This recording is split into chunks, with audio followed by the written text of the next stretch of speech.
Hey, today we're going to ride a Ducati Scrambler 2016. It's had a little bit of accessories. It's got a little bit of a twitchy throttle. You got to kind of make sure that you're feathering the clutch. Clutch feels good though. Just like any sort of smaller, lower bike. Feels light. Rear brake isn't very effective.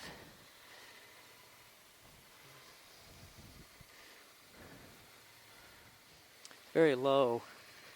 Something that, if you have short legs, definitely would consider this bike. Listen how nice it sounds. It's got aftermarket exhaust, Akrapovic. Sweet. Okay.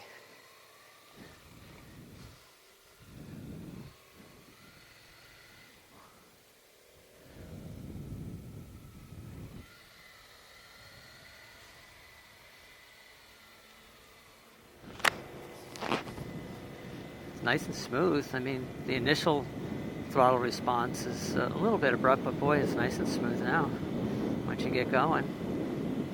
Now, V-twin of the Ducati sounds great. It's really surprisingly smooth, though I'm feeling some vibration in the foot pegs. Some in the handlebars, but it's really not obtrusive or problematic. So right there, $4,000 is oftentimes the case. There's a little bit of a surge, but that's just holding the throttle steady. Just a little bit of a blubble, blah blah blah. Same thing happens on my Aprilia. But it's not a big problem. Again, it's real small, feels light, very nimble. When I first saw the Scramblers, I kind of got the impression that they were going to be kind of crude. This is not. The motor's great. Like I say, it's smooth for a V-twin. One thing interesting is how the tank is so flat on the like almost the same height as the seat. So it's got that more classic relationship. So as opposed to modern bikes that tend to have the tanks more sort of rounded. Stick up. See where the foot pegs are a little bit high for, I don't know, I like high foot pegs, but on the street this might be just a little high. I know that Neil has some adjustable pegs and he says he has them almost all the way down. So it's just something to keep in mind if you're taller. I'm 5'8", 5'9". With 32-inch inseam, so just for reference. This has some bar risers. That's another thing that I like the height of them. I think the bend is good.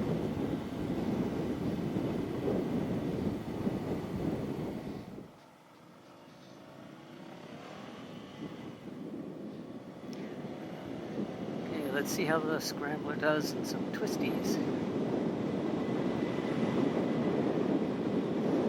Got a little bit of a tendency to stand up a little, and I think that may be because the rear tire is a little bit more kind of squared off.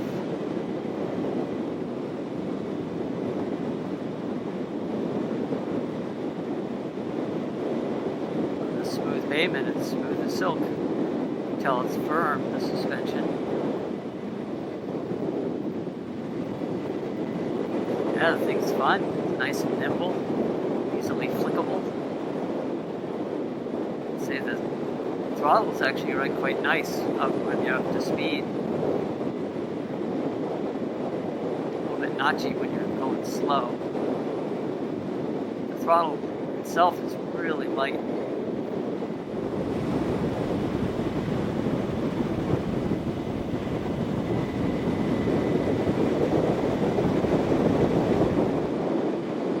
See how trail braking goes.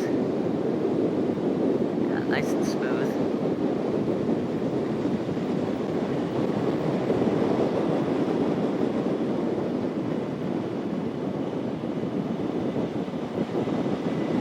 The brakes feel real linear.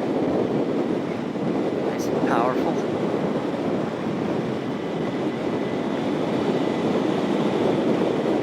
Motor's got nice torque.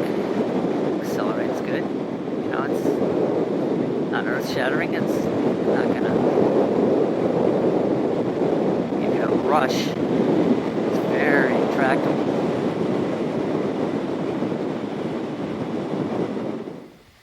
So off-road, and this isn't really off-road, but dirt road, it's kind of choppy. Suspension is kind of stiff.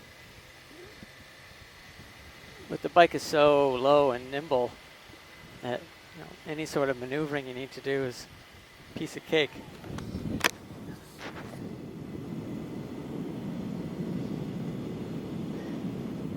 Shifting is nice and smooth, and the clutch easy to operate.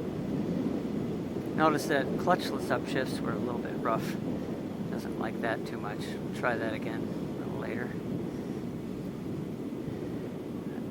Downshifting and throttle blipping is easy.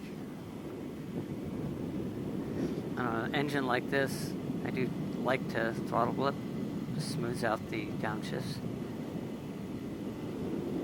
It's an air-cooled V-twin from the Monster. There's that 4,000 RPM stumble in the fueling. Oof, shot me right out of the seat, that bump did.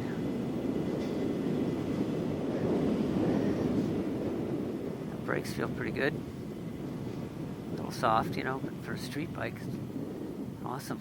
It's fine, nice and smooth and progressive.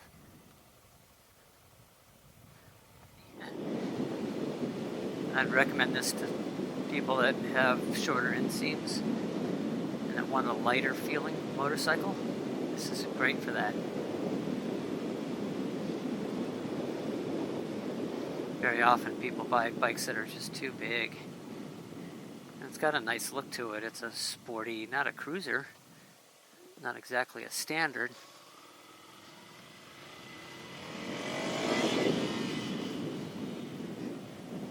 Couldn't get it to wheelie even up the hill, not just by throttle alone.